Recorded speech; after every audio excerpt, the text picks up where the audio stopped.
Hi everyone, I'm Burkle, and welcome to a rundown / tutorial on my Super Brewer machine.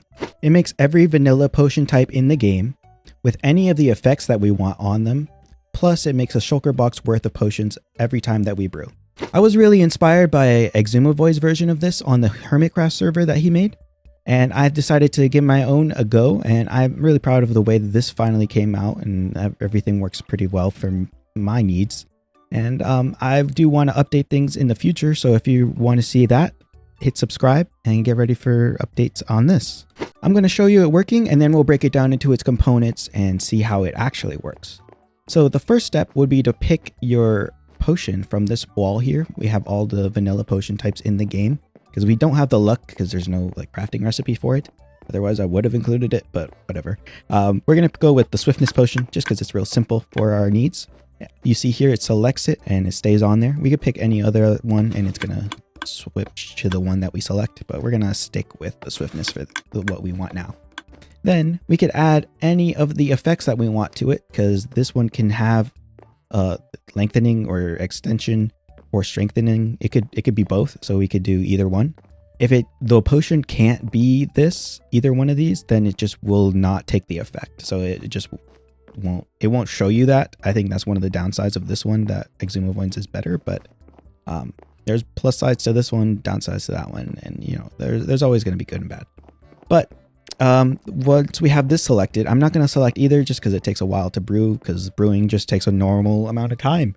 It's just nothing you could really do about it other than multiply the amount of brewers, and I'm not going to do more brewers than I have because that makes no sense.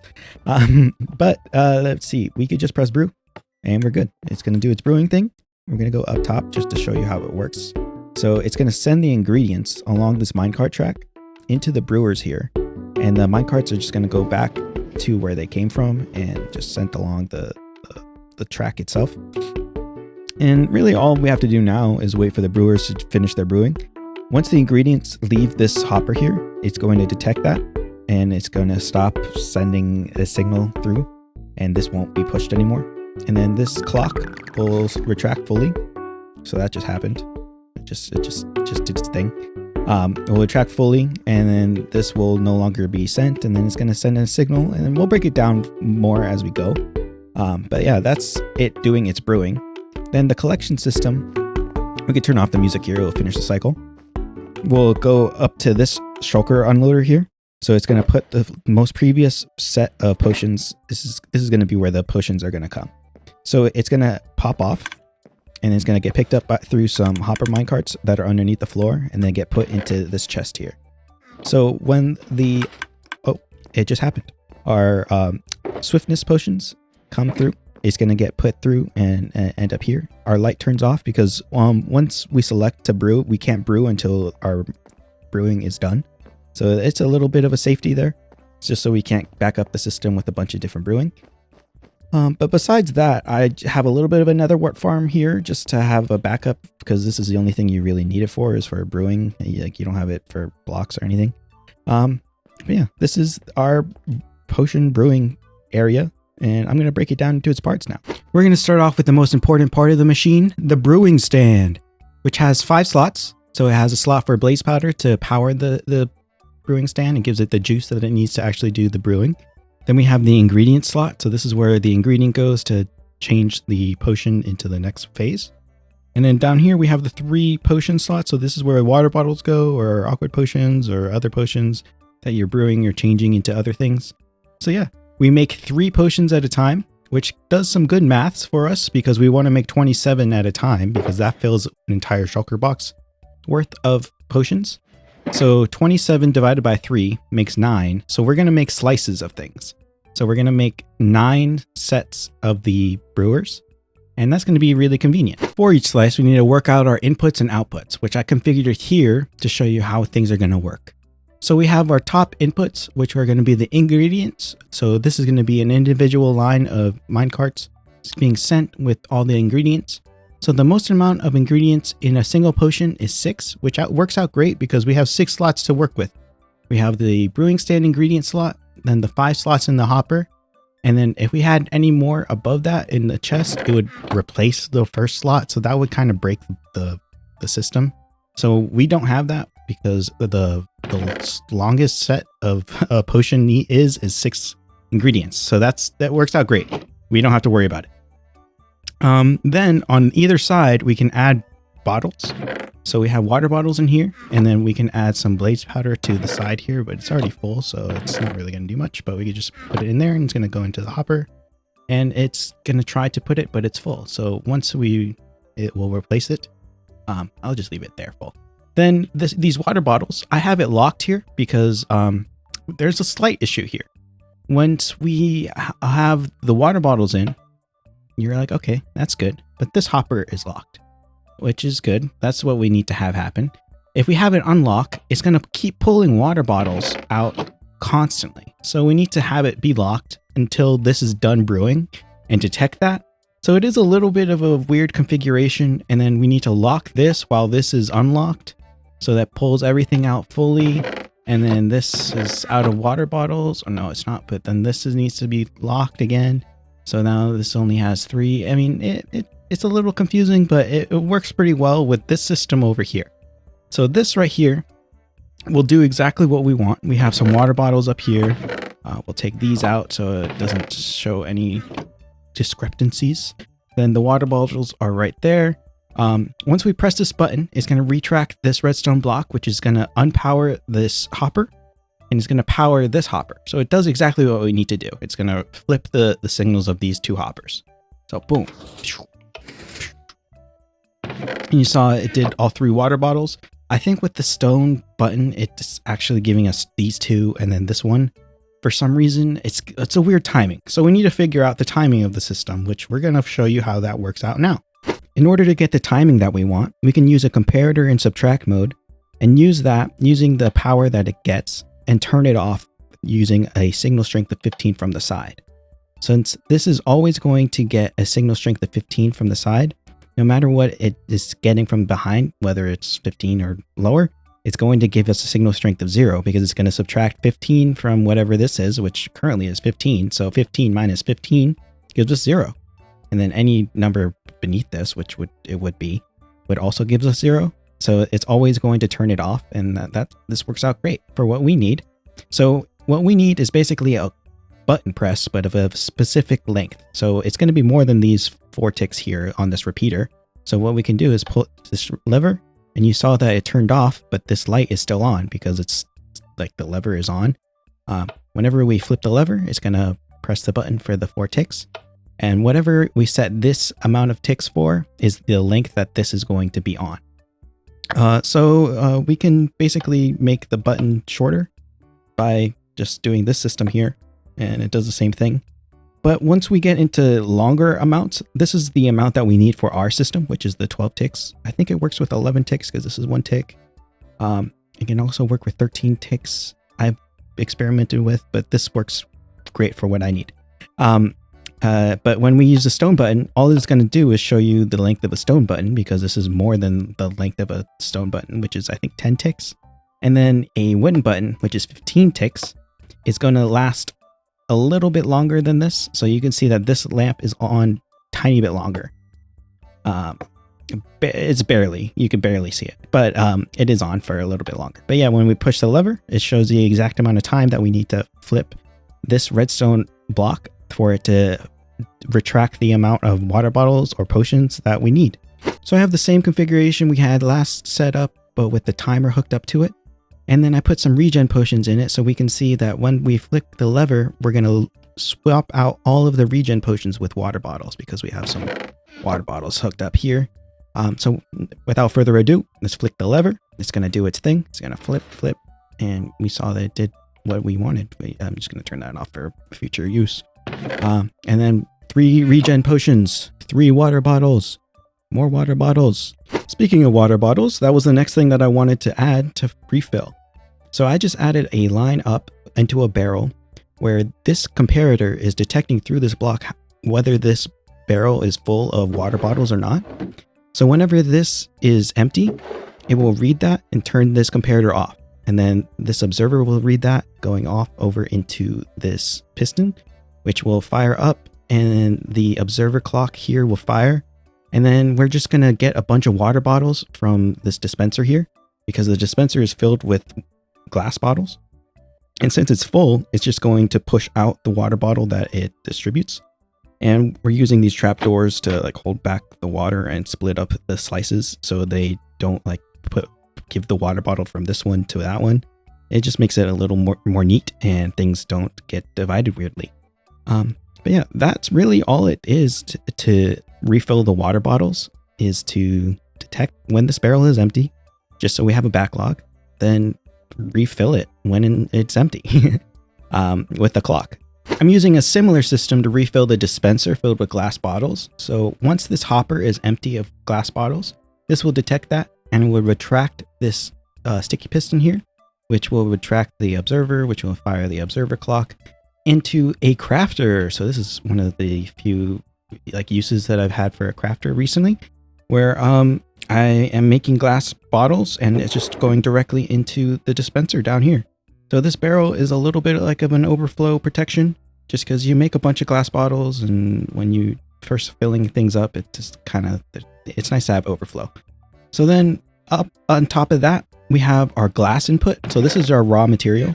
This is all you need to really bring for the brewer part of the system, as well as the what is this called? The blaze powder. So the refill part of the blaze powder is also a raw material, but you don't need to bring the glass bottles to the craft itself, and then the water bottles themselves you don't need to deal with. So it provides that. So this is the final form of the slice of the brewer, which has all the refilling of the water bottles and the glass bottles and glass and everything. So that's all you need for that. And you just stack 8 more of them together, and then you get 9, and then you get 27 potions per brew.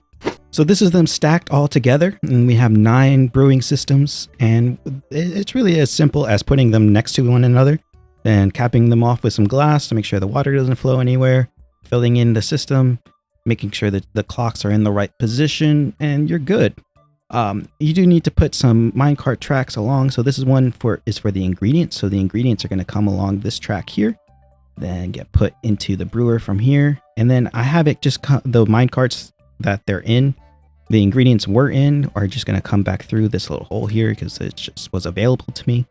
And that's just where the ingredients come from. Then we have the blaze powder refill, which just detects when this hopper here is empty.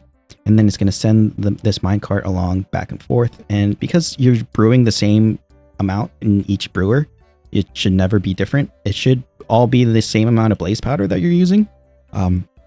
So it should be good that we're just detecting from this first one rather than from all of them, because that would have been a little bit of a pain. But I think we are good in that circumstance. Then to detect when things are done brewing, that's the thing that we need to do and flip our lever basically. So this would be where we had our lever before to just like recycle the potions that we had in our brewers. But we need to actually figure out when things are done brewing, which would be done using a clock and a comparator detecting when this hopper is done with the brew. Because we could have done from the other side or any of the other spots, but I just chose the front. And that would have been the first one to be done, and it just saves the most amount of time. So that would send out a signal firing this piston, which would start this clock, which once it's done with the clock, then it would retract and we would get a shulker's worth of bottles or whatever potion is in the brewer.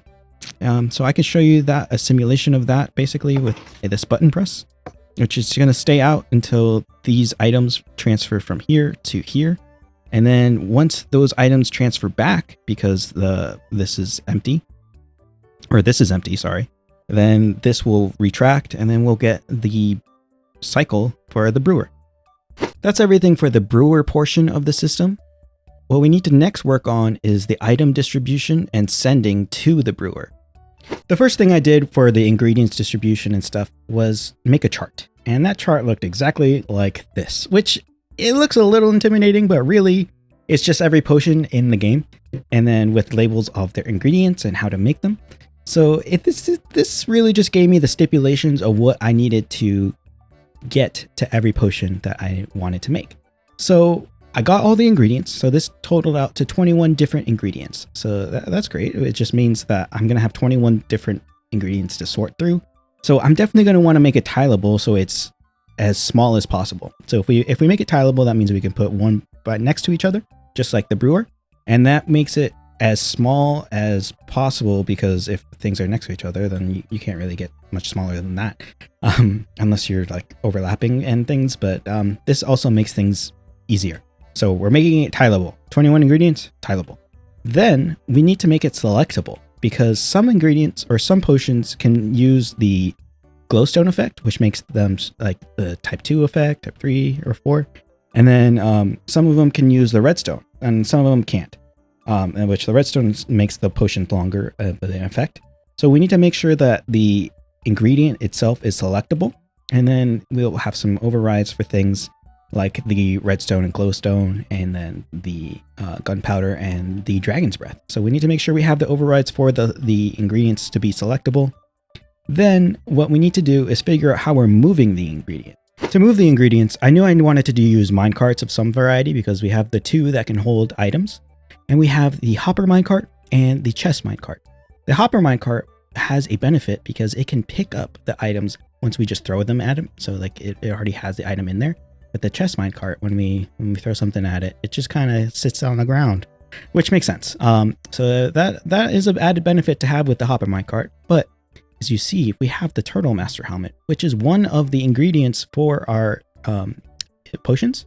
So normally we would only have stackable ingredients, but they for some reason wanted to make a special potion, which I wanted to include into the options for this, which has a non-stackable item, which is a turtle master helmet. So we needed more than 5 slots here, because if we put 5 turtle master helmets, we're missing 4 turtle master helmets for the remainder of the potions that we need to brew. So we need to use the chest minecart. That is just the only option we have for this. So I went over here and made a configuration for the chest minecart to work and to collect all the items that it needs and to be sent off. To explain the configuration, it's really just a dispenser down below facing upward with minecart with chest filling it. And then we have our ingredient. So I'm just using nether wart as an example here to show you how this will work. And then we have this trap or this gate here to hold the minecart in. And then whenever we need to release the minecart, we can flip the gate and it will be on its way. So let me show you it working. So we'll just flick this once to dispense a minecart. And then we need to use the dropper here. So this is not a dispenser, but a dropper to push the items from the dropper into the chest. So we don't have the availability for the hopper to just pick up the items. We need to actually put them directly into the chest. So we need to actually do this 9 times. So 1, 2, 3, 4, 5, 6, 7, 8, 9. That way it has 9 ingredients for the 9 different brewers that we need. And then to send it on its way, it might not actually send. It might just stop here because of the way it's configured. But we just flick this lever and then it's going to be on its way. But when we have a powered rail there, it would be able to continue going. So that is actually just how simple it is. We just need to do what I just did in some sort of algorithm. So that's how we're distributing the items, but how do we make it so that it's selected when we want a specific item or not? And that's as simple as moving these blocks that we're powering. So let me go over here to where I made the slice for the system, where we can select from down here whether we want to actually have the observer and the, not observer, but the dispenser and the droppers fire when we send out a signal. So we're sending out a signal to every single one, every single time, but whether these blocks are in the right configuration will determine whether the signal will be sent through to the final pieces that will send out the chest minecart and the ingredients.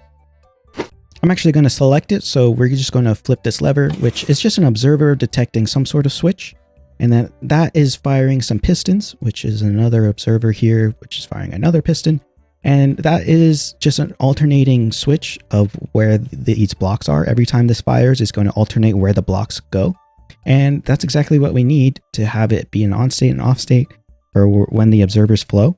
And the observers just flow through the entire machine, and it goes in a little bit of a loop here, and this one just goes directly down from the observer on top of it, and that will fire into the dropper and the dispenser when it's selected.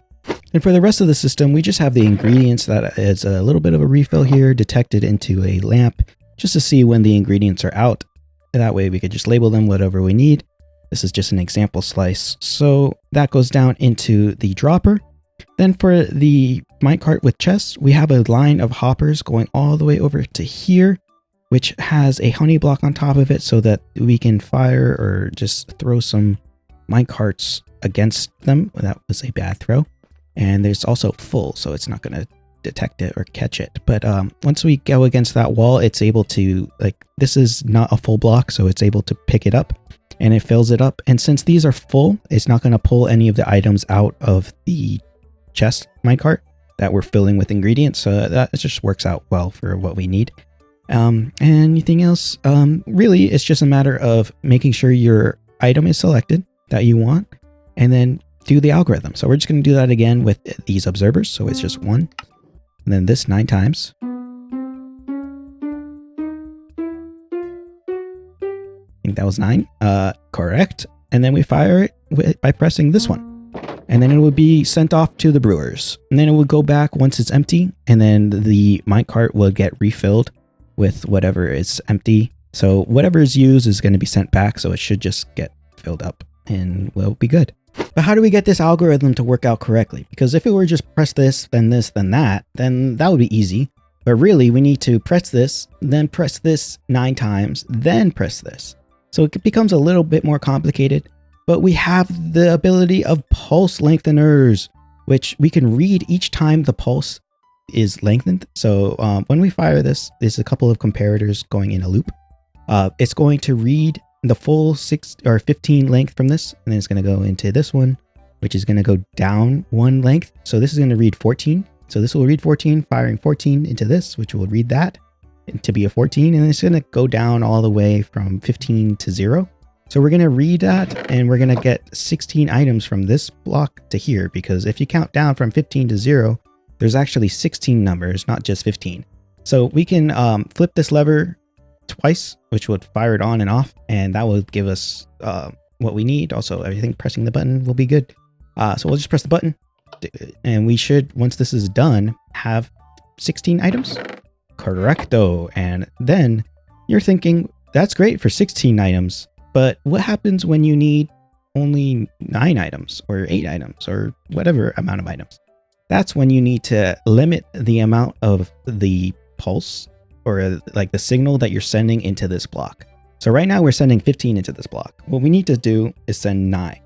So we're going to use a lectern with a book in it. So I have a book in my creative world, which is in one of my hotbars. So it's a Redstone book. And then it has all of the power and like the audio cues for the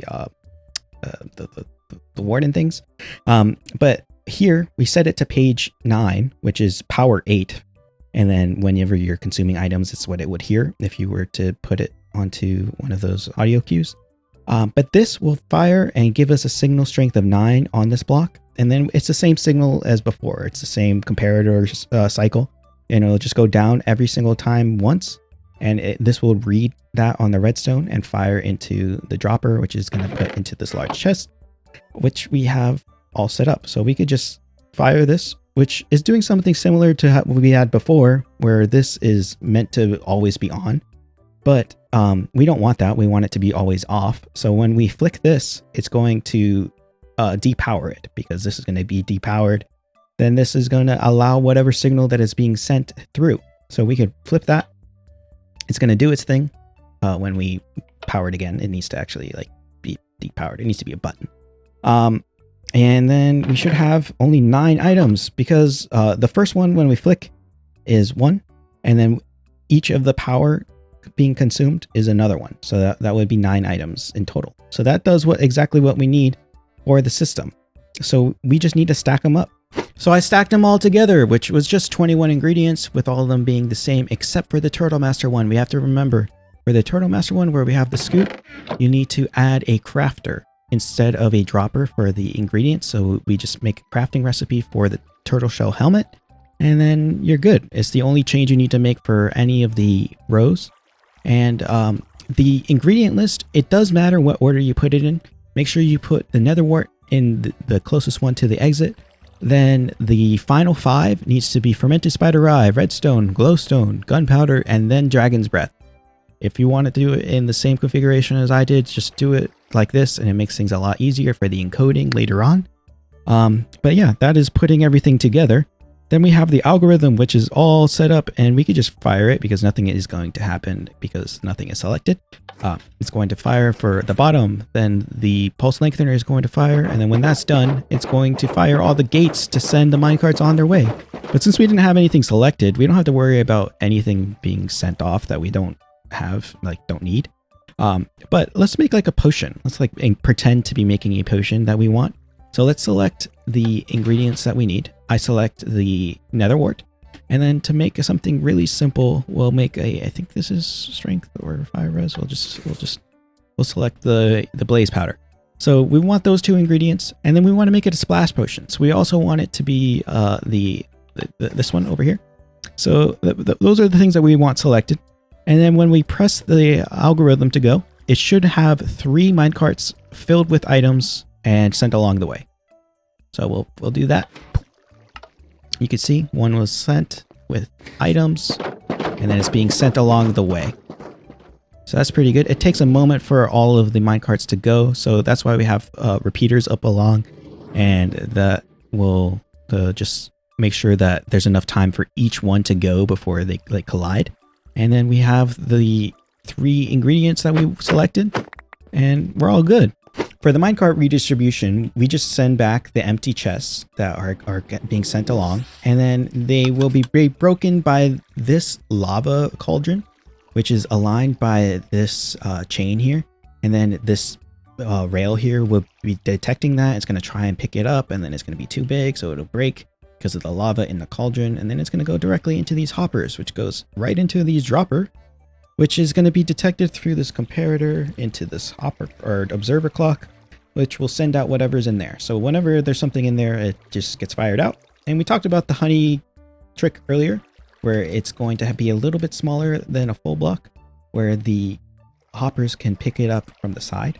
So the minecarts are going to be sent along the wall, and then end up here if the system is full. So once you've got it running and you're actually doing it, it's never going to overflow because you're never going to add more minecarts into the system. But the filling of the system is the most tedious part. So I just recommend you have like a crafter here, crafting a bunch of the minecart with chests, and then you just do it until it's overflowing and you are good in the hood. A couple more rail tricks here are that you're powering this rail here from the top with this lever here. So that's definitely necessary. Then for these turning rails, you don't necessarily need these levers here to power them to make them turn, but it does make it easier in some cases. And then if you want to alternate it and go in the other way, then you need to depower them to make them turn. And I recommend just starting from whatever end to the front, to wherever you're sending the brewer. And that way the turn will be easy. And then to make this little configuration with the angle, but without it continuing, you just need to actually continue it and then break it, and then you'll be fine. I recommend doing it in pairs. Do the whole thing, then break the top, and then you add your hoppers on top of that when you're making it. But besides that, that's just some rail tricks, which should be helpful when you're making this. That's everything for the item distribution system that we have. I do recommend putting it in this order for the encoding in the future that we're going to do.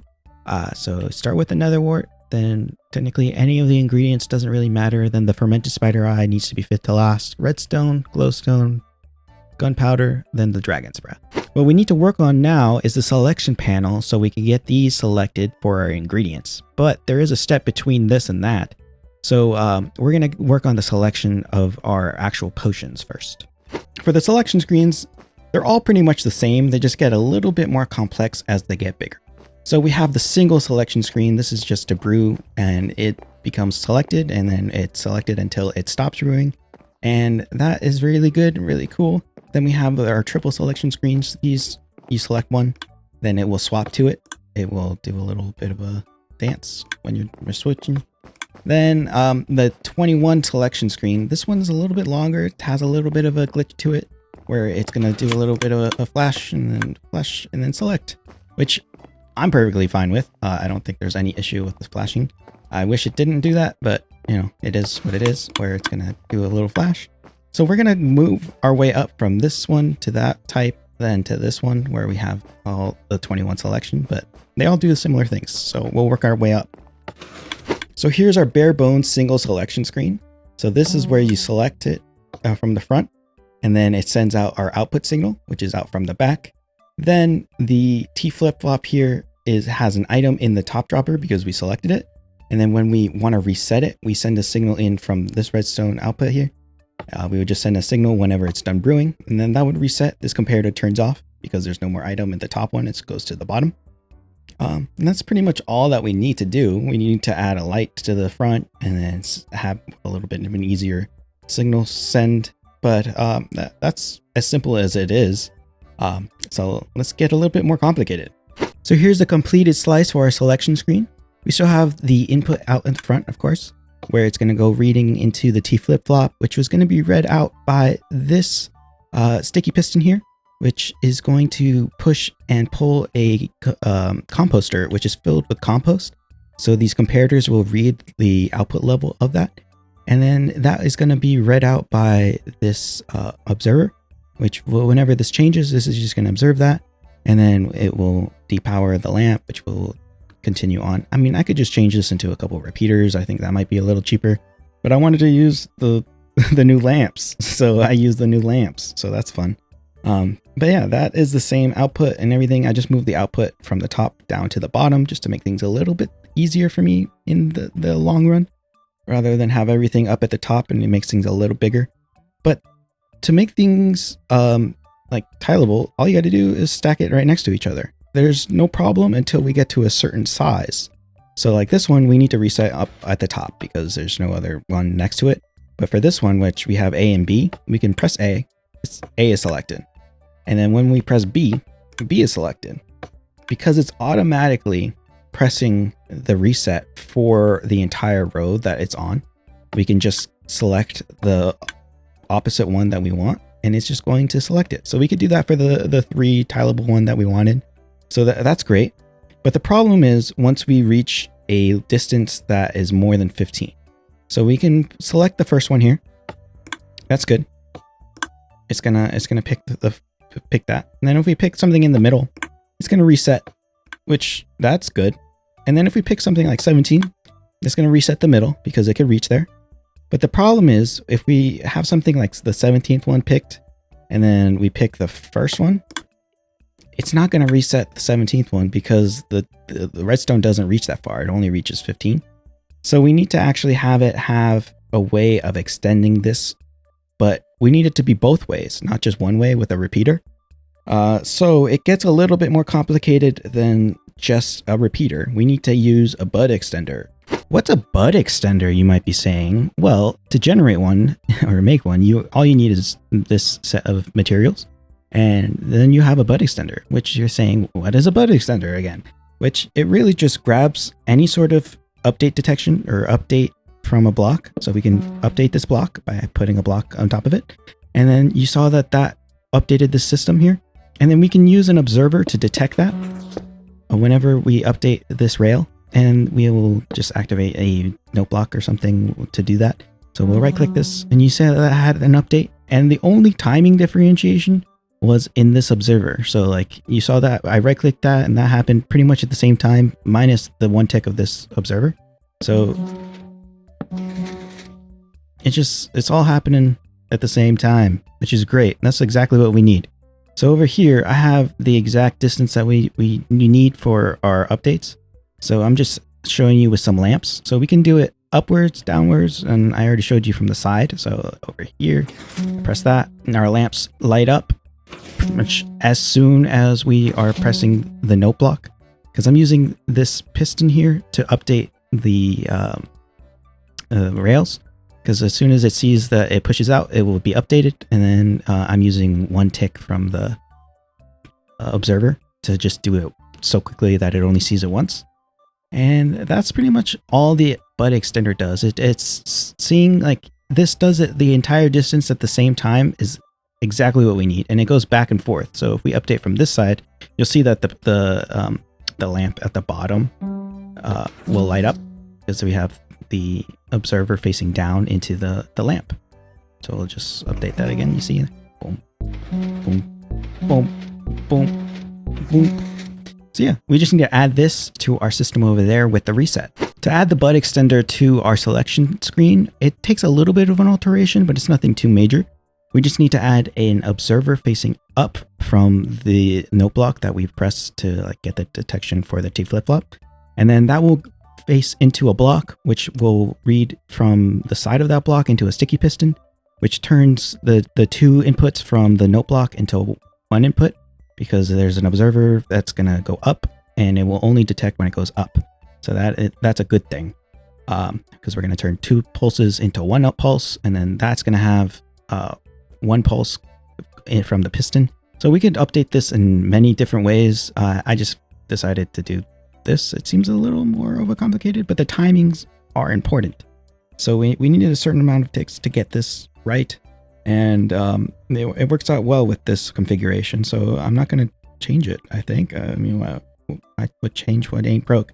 So we could just select this and it'd be selected. But we don't really have a way to reset it because there's no other ones next to it. So I'd have to like just update that and then it'll reset. But it works. This is exactly what we need. Similar to everything else in the video, once you have the slice, you just kind of stack it all together to the distance that you need. And for the amount of potions that we're just making 21 potions. And so we just needed 21 inputs. But yeah, that's a lot of inputs, I guess. But yeah, we need to make it from our input now, from one selection to multiple selections, because now we can pick one potion, but each potion has multiple ingredients. So we need to go from the one selection to multiple selections. So we'll multiply that out and I'll show you how I do it. Pretty simple. To go from our single potion selection screen to our multiple ingredient distribution area, we need to use an encoder. And since this is one wide tileable and that's one wide tileable, it's a little weird if we just went like, straight line. So I decided to go into a turn, and that made things a little bit easier, but they're also still one wide tileable. So it's a little tight. So we needed to use something very particular. Here we have the beginnings of an example encoder. Each line is set up like this, but you have to alternate them so they don't fire each other off. Then you could also just do repeaters instead of the observers and note blocks, but I think I like this better for some reason. But then it will take a single input, so this would be our potion selection, and then it will fire, and it will only fire that row. And then we're going to get the outputs from these, and then we're going to send them over to the ingredients. To do the actual encoding, you need to figure out where your potions are going in the selection screen. So let's say this one is the potion of instant healing. Then we'll do a potion of night vision and then invisibility. So let's just pretend that's there because that's the ingredients I have in the example. Then when we flick the lever, it's going to flip these pistons because there's an observer facing up from each of these blocks that are having an update. Then the pistons will fire, but since there's only one tick, it will just leave the block that is there rather than retract it. And that's it, all well and dandy. That's exactly what we want. So to set them up, you need to know what ingredients can go inside the potion. So for the instant healing, we need the netherwort. Then we need the glycerine melon. We don't need the golden carrot or the fermented spider eye, as well as it can't be extended in time, so we don't need the redstone. It can be extended in strength, so we need the glowstone, we need the gunpowder, and the dragon's breath. So whatever can go in the potion, we need to select in our encoder. Similar to the night vision, we need the netherwort. We skip over the glycerine melon this time, and then we have the golden carrot. Then all of the bonuses, skipping over the fermented spider eye. But for the invisibility, we need to invert the golden carrot. So we select that and then use the fermented spider eye to invert it. So these are all the things that can be selected for the invisibility potion. Once you have all the blocks in for the encoding, all you really need to do is add armor stands on top of the blocks. Then it's going to be a bunch of tripwire hooks a few blocks above that with a string. And then from the tripwire hooks on one side, whichever side you want to pick for your ingredients, you will invert the signal from that into some torches. That way, whenever it's not selected, the lamps are off. And then when we select them, the lamps are on. It's exactly what we need, exactly what we want. Here's the actual encoding for the system, which it's pretty simple. I did have to make it this long rather than just like make it shorter because of the way that the ingredients work and that it comes from one end or the other. And we needed the nether wart to come first or these ingredients to come last. And it's all part of the same system. I guess I could have split them up, but I wanted them all together. And then it came out really nice the way it's all so compact and neat. And I like the rainbow carpets to keep the sound down. You can do whatever carpet design you want, do whatever you want. And this is the order of the potions that I'm using. So just take a look at this if you want to try and rebuild it without looking at the world download or the Lighmatica or whatever. But that's the order for the ingredients. Then if you don't want to do it yourself, you could just copy this. It's kind of just a little diagonal line with a little bit of a difference. But that's all that there is to the encoding. The next thing we need to do is add the ingredients section to this. Wha-bam! I just plopped the ingredients on top of the encoder that we had last set up. So this is the same ingredient setup that we had last seen. And then the only thing that we need to really do is just show you how it works. So we're going to select a potion, which is like, who cares? Strength. We'll do that. And you see how it's going from here. These are selected now. Then you could see that these blocks flip up, so that shows you that they're selected. And then we can actually show you it fake brewing or fake sending. So it's going to send these minecarts that were selected, filled with ingredients, and then we should be good. Like that's got the nether wart. This has got the blaze powder. Then these are all being sent. Whoa, those went fast. Those shouldn't all be sent because we only want certain ones of the redstone, glowstone, gunpowder, and the dragon's breath. Because we don't want them all at once because we can't do the redstone and glowstone together. That doesn't make any sense. So like why did that happen? So we need to make sure that they're selectable. So that's what we need to work on next, is selecting the redstone or the glowstone, as well as the gunpowder and the dragon's breath, because we don't want them always on. We want them only if it's possible, and we select it. So we need to make this into a little bit of a gate. What I did next was figure out where I wanted these selection screens in comparison to the main selection screen. And I definitely decided I wanted it to be as close to the contraption or the brewer as possible, just so we didn't have to run so long a wire. And this worked out pretty well. We have our 3 item selection screen, or 3 potion type selection screen. So we'll select the no water bottle or the no effect, and then we have strengthen. And we'll swap. And, we already saw this. We're just kind of going over how it works. So we're going to take the signal from back here and send it to where it needs to be in this encoding system here. So I added these 5 redstone lines, 1, 2, 3, 4, 5, and they correspond to the 5 options that we have on these. We have 7 options here, but the water bottles or the no effect, they don't do anything, so we don't have any lines going from them. But then for the, we'll just go from right to left, where we have the strengthen potion, which will be the glowstone option, and it goes from these 2 lines, which would be the redstone and the glowstone, and they go from there all the way over to here, which would turn these off. And then we have the gunpowder and the lingering or the dragon's breath, which they split up. This one goes up and this one goes down, but the lingering also goes to the gunpowder one because it needs both. So it's always going to have gunpowder if it's lingering. So the lingering is this line. So it's doing this, it's going to the gunpowder line because this is the gunpowder line. But the gunpowder line can't go up to the lingering. You get me. So all those 4 lines go over to here, and they need to be in their natural state in the on state. So if you have the redstone torch, needs to be inverted at some point to make them be on. That way, it locks the ingredients as long as we don't have them selected. So even if the item or the potion that we have selected has them available, so let's just do like slowness, because that could do all the types, right? it has it selected, but we don't have any of these selected, the redstone, glowstone, or anything. So it's still locked. So we don't have those ingredients flipped here. So once we select them over here in our panel, then it will be free to flip. So the gunpowder is unlocked and it has flipped, and if we press to brew, it will send a signal and we will get the ingredients that we selected.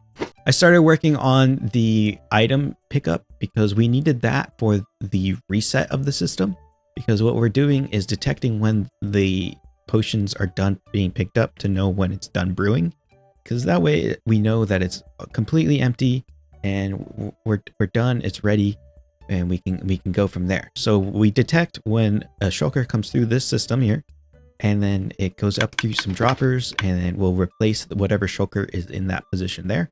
And so we'll have to pick up this shulker in the future in a moment. We'll get to that. But for the pickup or for the replacement, all it does is put the shulker into this dropper here, which will be detected by this comparator, pushing up this piston, which will start an observer clock, which will fire into the observer or this dropper here at the bottom, as well as this dropper here, as well as this dispenser. So like it activates all three, and it's going to happen a couple times because it's going when it fires up, as well as the observer clock, as well as when it fires down. So it does it enough for it to just go from the bottom all the way to the top.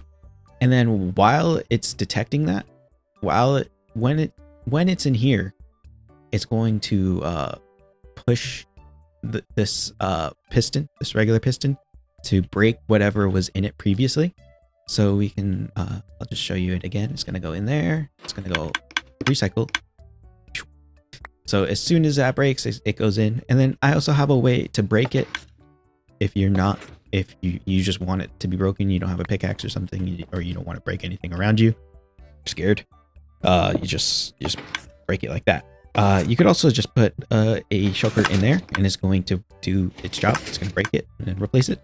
I love that. And then from here, we need to work on the reset for the actual brew, because right now when you press to brew, we don't have a way to reset it other than coming up here and manually resetting it. What we need to do is have it detect when a shulker is coming through this system, and then it's going to reset the system with that. In this step, I added a couple things, one being the shulker pickup, which is just some hopper minecarts underneath the ground with some chains just to make sure they don't interact with each other, they don't hit each other, and then powered rails so they don't move so much. Then they all go into some hoppers, which will go into a similar dropper elevator as the one that we had down there. And this will just fire, moving the shulker all the way up to the top and then into the set of chests. So whenever this fires and it gets picked up, it's just going to move the shulker all the way to the top and then into this bottom right chest, moving from this one. So that's how the shulker pickup works. Then I also added the reset. So if we press to brew, nothing's selected to brew, so we should be fine that like nothing's going to fire. It's just going to send out a signal. It's going to do its thing. It's going to try and brew. Nothing is going to be brewed. But there's no way to reset this right now because we don't have a brewer to reset it. But if I sent a shulker box into this right here, it's going to send out a signal from this hopper here when it detects that an item goes through it, and then it's going to actually just do the reset. So we're ready to brew again. Then that shulker ends up here, and we could click brew again when it's done, it's ready, and then we can just wait for that hopper or that shulker to be done, and it would come in here. That's gonna get reset like we saw earlier. Boom, boom, gets picked up, and then we should have 3 in here or 2 in here. Yeah, because we had 2 previously. Then I think we're all good. That's the item pickup as well as the reset for our system. Here we have the final step, which is really necessary because everything after here is a little superfluous, or like it's just for fun. But we have to add the brewing system to the top, which I added it directly in line with the pickup, and just so it would be even and it's nice and centered and symmetrical. So you just add that line. It worked out great where the spacing in between the ingredient line and the pickup line for the mine carts is actually like perfectly even. Like it worked out. I didn't even try to get that to happen, and it did. But there is one little difference between the last step and this, besides just adding the brewer and the shulker pickup. I guess I'll talk about that in a second.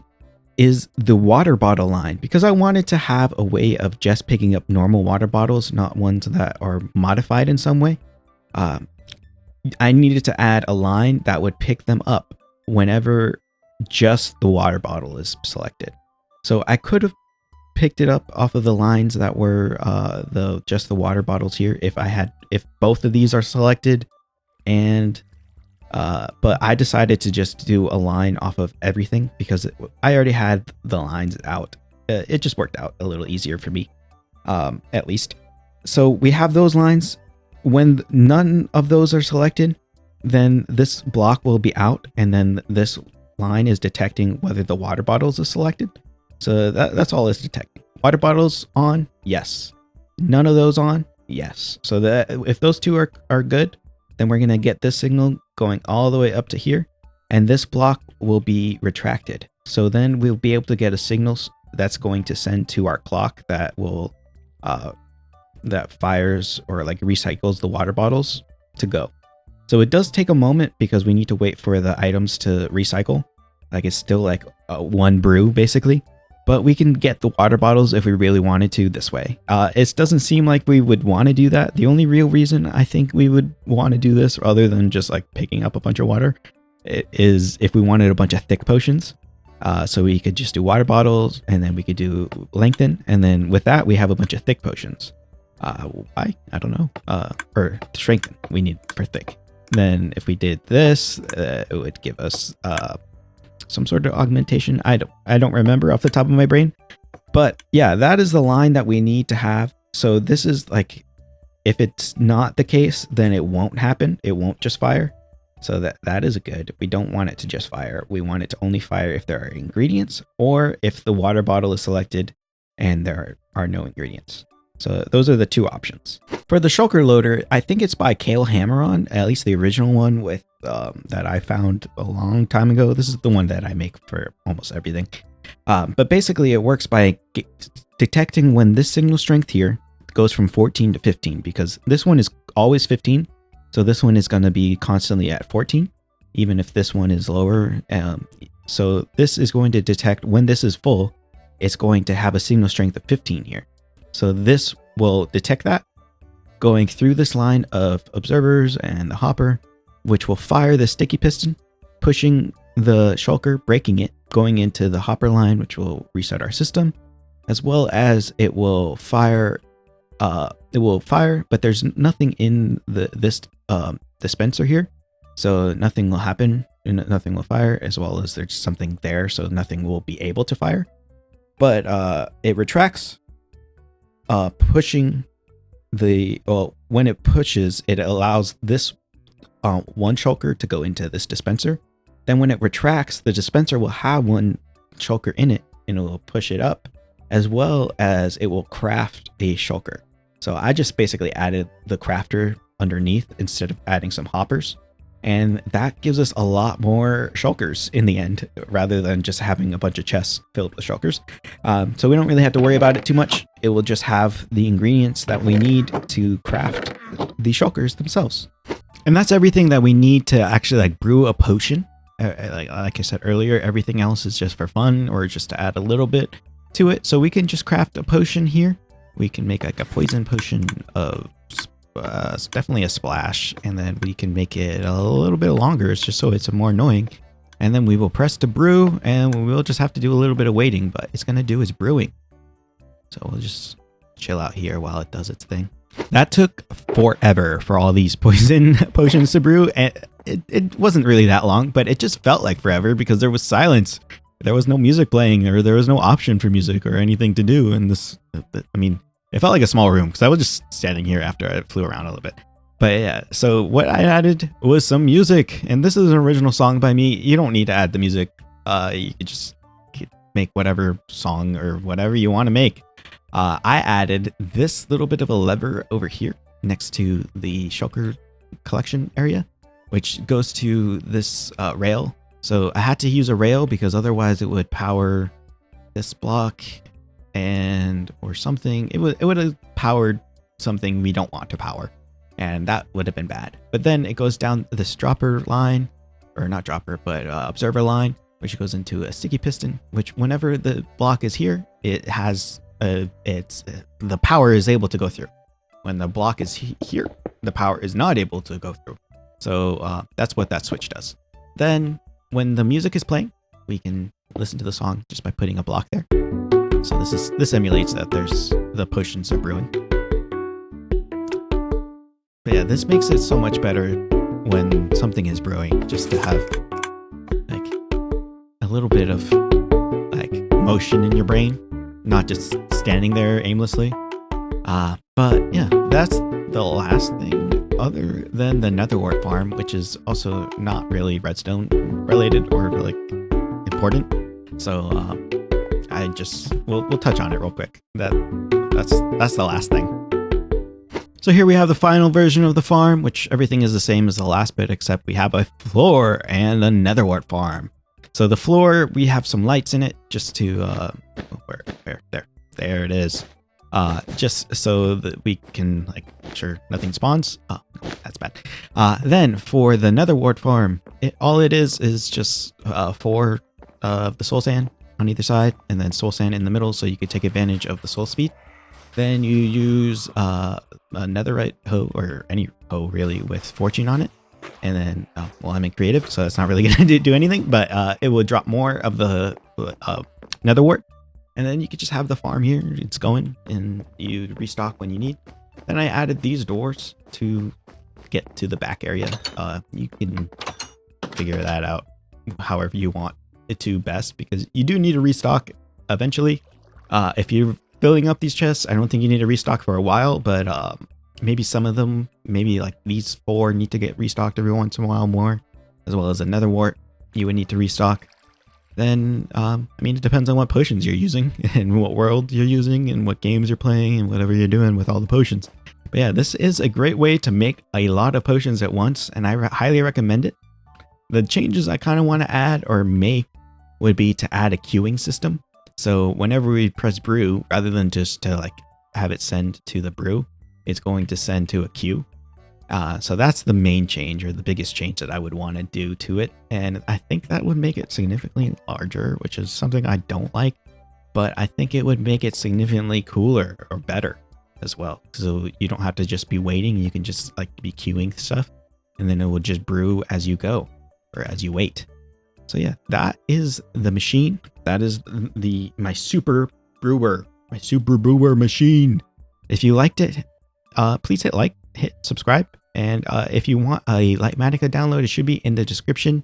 If not, then you can check my Discord, and that will be in the description, and it should be there for sure. Otherwise, yeah, have a great rest of your day. Thank you for watching up to here. That's been you're amazing. If you made it to this point, you're a baller. You're a G. You're a real one. Love you. Have a great day.